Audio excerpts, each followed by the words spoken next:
Buenas noches chicos, mi nombre es Nicolo Yongurén Hernández, soy miembro de la Sociedad Científica de Estudiantes de Medicina de Ucayali y les voy a presentar el tema de celulitis dentro del módulo de dermatología. Para empezar vamos a definir qué es celulitis. Es una infección aguda diseminada de los tejidos blandos dermohipodérmicos. ¿Y por qué vamos a hacer un hincapié en que son dermohipodérmicos? Porque existen otras entidades que afectan a los tejidos blandos, como la erisipela, que afecta a la epidermis, y a la fascitis necrosantes, que compromete a la fascia muscular. Entonces, la celulitis compromete a la dermis reticular y a la hipodermis. Por lo tanto, puede causar un daño linfático, ya que por este va a recorrer los vasos linfáticos. Es una entidad relativamente frecuente, ya que es hasta el 10% de los motivos de ingreso de hospitalizaciones y se estima que se presentan 200 casos por cada 100.000 personas cada año. Se presenta generalmente en individuos de la edad media y en adultos mayores, a diferencia de la erisipela que se presenta en las extremas edades de la vida, como la niñez o como la vejez. Compromete los miembros inferiores hasta en un 80% de los casos y se presenta de igual manera en los hombres que en las mujeres. Es más frecuente en diabéticos y en pacientes con alteraciones inmunitarias, también en pacientes que se han sometido a liposucción. Los agentes patógenos que están relacionados a la celulitis son los gram positivos en su mayoría, como el Staphylococcus aureus en un 10% de los casos y el Streptococcus que causa hasta el 80% de los casos. El Streptococcus beta hemolítico del grupo G seguido por el Streptococcus hemolítico grupo A. Pocos casos son una infección mixta, es decir, que tienen gram positivos y gram negativos, por eso es necesario que nosotros recordemos esto, ya que en la atención primaria que nosotros hagamos, tenemos que tratar de cubrir a los gram positivos, ya que en un poco porcentaje o un menor porcentaje hay presencia de gram negativos y de enterococcus. Por ejemplo, en diabéticos con úlceras crónicas vamos a sospechar de anaerobios y gram negativos. Cuando hay crépitos por la presencia de gas o aire en los tejidos o secreción grisácea de mal olor, sospechamos de anaerobios. Si es necesario, debemos desbridar quirúrgicamente y aparte de dar antibióticos por la secreción. En inmunocomprometidos o enfermedades reumatológicas, pacientes con daño hepático o con síndrome nefrótico, sospechamos también la presencia de gram negativos. En niños con celulitis periorbitaria u orbitaria, que tienen menos de 3 meses de edad, sospechamos de Streptococcus beta hemolítico del grupo B. En menores de 5 años en Streptococcus pneumoniae y en mayores de 5 años en Staphylococcus aureus o Streptococcus beta hemolítico del grupo A, que es el mismo agente patógeno que produce la celulitis perianal en los niños. En la fisiopatología es importante conocer que hasta el 77% de celulitis se produce porque hay una puerta de entrada. ¿Qué quiere decir esto? Que hay una disrupción de la barrera cutánea que permite que ingresen los agentes patógenos, que ingresen y se diseminen hacia las zonas proximales. Estos agentes patógenos como el estreptococo producen toxinas como la streptocinasa, y la DNasa B, que van a generar una marcada reacción inflamatoria. Y esta reacción inflamatoria que produce al sistema inmune es la que nos va a dar el cuadro clínico, que lo vamos a mencionar más adelante. Existen factores predisponentes locales y sistémicos que van a estar asociados a la celulitis. El intertrigo interdigital. El intertrigo es la inflamación de las zonas de pliegue de nuestro cuerpo, como las zonas interdigitales. Es la principal puerta de entrada clínicamente evidente que tenemos, ya que a veces puede haber presencia de tiña interdigital en los pies o tiña plantar, también onicomicosis, que es bastante frecuente. cuando hay disrupción cutánea previa, porque las úlceras, las traumas, los edemas, las dermatosis van a ser una puerta de entrada para patógenos, celulitis previas, safenectomía previa, ya que pueden producirse celulitis en las zonas hasta meses después de la intervención quirúrgica. También el hecho de que el área pretibial predispone a que haya episodios recurrentes de celulitis. Sistémicos serían la obesidad, ya que está asociado con la insuficiencia venosa, el drenaje linfático alterado. También hay un aumento de la fragilidad cutánea en los obesos, el tabaco, diabetes mellitus, alcoholismo e inmunosupresión. El cuadro clínico, como les había dicho, está relacionado a la fisiopatología. ¿Por qué? Porque nuestro sistema inmune, al reconocer que hay un agente patógeno dentro de nosotros, va a activar mecanismos para contrarrestar la acción de ellos y para eliminar a las anoxas de nuestro cuerpo. Uno de esos mecanismos es el aumento del flujo sanguíneo en la zona de la lesión o en la zona infectada. Este aumento de flujo produce el aumento de temperatura, o que en la tetrada de Celsius es el calor, y el eritema, que en la tetrada es el color. El eritema es mucho más intenso en la erisipela. El edema se va a producir por el que hay un aumento o una acumulación de células inmunes y hay salida de líquido plasmático. El dolor se produce ya que hay mediadores que actúan a nivel de las terminaciones nerviosas y también por la misma inflamación. A diferencia de la erisipela, la celulitis tiene bordes más limitados o irregulares. Pueden aparecer ampollas, abscesos, zonas con necrosis y pústulas que evolucionan a úlceras. También, por la reacción inflamatoria, tenemos síntomas sistémicos como la fiebre, escalofríos, malestar general, que son propios del proceso inflamatorio. Es con mayor frecuencia en miembros inferiores, como ya lo habíamos mencionado. Complicaciones como sepsis severa, gangrena local o fascitis necrosante se evitan con un diagnóstico precoz y con un tratamiento oportuno. El diagnóstico es meramente clínico, ya que conocemos que en nuestro país no todos los lugares cuentan con exámenes complementarios y a veces nosotros en el CERUM tampoco vamos a tener a disposición a realizar exámenes complementarios. Así que es importante realizar una buena historia clínica, preguntar al paciente si ha habido recurrencias o no y hacer un examen físico adecuado.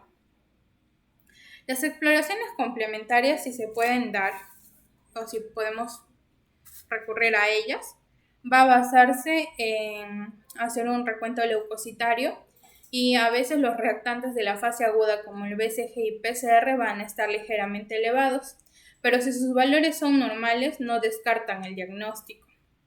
Y si hay abscesos podemos hacer una exploración quirúrgica. Para el manejo tenemos que ver ciertos factores como la necrosis, si hay afección sistémica o comorbilidades. Si nuestro paciente carece de estos factores, se inicia una antibioterapia empírica oral ambulatoria. Pero si tiene presente estos factores, uno de estos factores, se hace un ingreso y antibioterapia empírica intravenosa y también tratamiento quirúrgico si lo requiere. Pero aquí tenemos que tener en cuenta algo. Por ejemplo, hay pacientes adultos mayores que viven solos, que a pesar de que no tengan comorbilidades muy marcadas, necesitan quedarse en hospitalización para que puedan cumplir su tratamiento antibiótico. El diagnóstico microbiano pueden realizarse hemocultivos, pero solo son positivos un 5%, alrededor de un 5%, y se solicita solo cuando hay presencia de toxicidad sistémica, inmunosupresión o en pacientes con enfermedad muy extensa. Y lo adecuado es que al aislar e identificar nuestro germen, vamos a ver la sensibilidad y vamos a determinar la antibioterapia específica. También podemos utilizar la clasificación de Herón para pacientes con infección de piel y tejidos blandos, donde lo clasifican en 4, viendo desde un paciente afebril y sano, que aparte de la celulitis, que va a estar afebrilizando, hasta un paciente con sepsis o con criterios positivos de SIRS o con una infección que amenace la vida, como la fascitis necrosante. El manejo va a basarse en medidas generales, como cambiar los factores que puedan modificarse, si hay mala higiene o si tenemos presencia de onicomicosis. Elevar el área afectada, si se habla de miembros inferiores o miembros superiores. También hidratar la piel. La analgesia se hace en caso sea necesario, ya que hay pacientes más susceptibles al dolor que otros, con un umbral del dolor menor que otros. Y la antibioterapia se va a determinar por diferentes causas. Por ejemplo, si es severo o no, si hay resistencia a antibióticos o no, si hay factores de riesgo, si hemos podido hacer un cultivo. Entonces, para la antibioterapia vamos a dividir a los pacientes con celulitis o vamos a categorizarlos en 3, en pacientes que no tienen complicaciones y no purulentos, en pacientes con purulencia y complicaciones y en pacientes que tienen celulitis por Staphylococcus aureus resistentes a metilcilina. En el primer caso, que es pacientes con celulitis no complicadas o no purulentas, es decir, que no presentan exudados ni abscesos asociados, podemos iniciar una terapia oral con cefalexina, con dicloxacilina, penicilina, amoxicilina y clavulánico. Y si hay alergia a la penicilina, podemos utilizar la clindamicina. En pacientes que ya presenten 2 criterios de SIRS, que es una celulitis moderada, no purulenta y no complicada, podemos iniciar la antibioticoterapia oral o intravenosa, si hay un fallo en el tratamiento y también si es inviable que el paciente tome por vía oral, si no tolera la vía oral o si no puede mantener o cumplir el régimen del tratamiento. Puede utilizarse la cefazolina, la ceftriaxona o la penicilina G. Si hay alergia a penicilina, también usamos la clindamicina. En el caso de celulitis que necesitemos terapia antibiótica, es decir, por casos de celulitis purulenta, necesitamos tratar también al paciente con antibióticos que curan el Staphylococcus resistente a metilcilina. ¿Por qué? Porque hasta un 59% de pacientes con celulitis purulenta o complicada tienen resistencia a metilcilina. Aquí podemos utilizar igual la cefazolina intravenosa, cefatoxime, la ceftriaxona, la penicilina G. Y podemos utilizar en el caso de que sospechemos o sabemos si tiene resistencia por vía intravenosa antibióticos con mayor espectro como la vancomicina. El caso que les voy a presentar, el artículo que les voy a presentar nos da a conocer 2 casos de 2 niños de 23 y 17 meses de edad que tienen celulitis recurrente bilateral asíncrona. El caso fue presentado por Martínez Fernández, Sánchez Tocino, Cales Monar y Galindo Ferreiro, en la que nos presenta el caso de 2 varones con diagnóstico de celulitis preseptal izquierda con proceso de vías respiratorias altas, que se clasificaron como celulitis recurrente bilateral asíncrona porque ya habían episodios previos. En el primer caso es de un varón de 23 meses que había tenido 2 episodios previos similares a los 9 y 17 meses de edad. Se lo trató con amoxicilina y ácido clavulónico de manera oral y tuvo una evolución favorable. El segundo caso, un varón de 17 meses que se trató con cefatoxima y él había tenido un episodio ya previo. Se concluye que si hay una antibioterapia precoz y un diagnóstico precoz, podemos manejar las situaciones de manera adecuada. Pero es necesario hacer un seguimiento porque hay una tendencia a repetir, ya que ha sido recurrente, ¿no? Y también se concluyó de que puede estar relacionada a que hay una debilidad en la pared medial orbitaria. La antibioterapia oral e intravenosa ha resuelto cada proceso, cada caso que nos han mostrado los autores en este artículo y no era necesaria ninguna cirugía ni se desarrollaron complicaciones. La pregunta que les traigo es una pregunta que vino en el ENAM del 2021, que nos habla de un diabético de 65 años que acude por celulitis de miembro inferior al momento metabólicamente controlado. ¿Cuál es la antibioterapia indicada?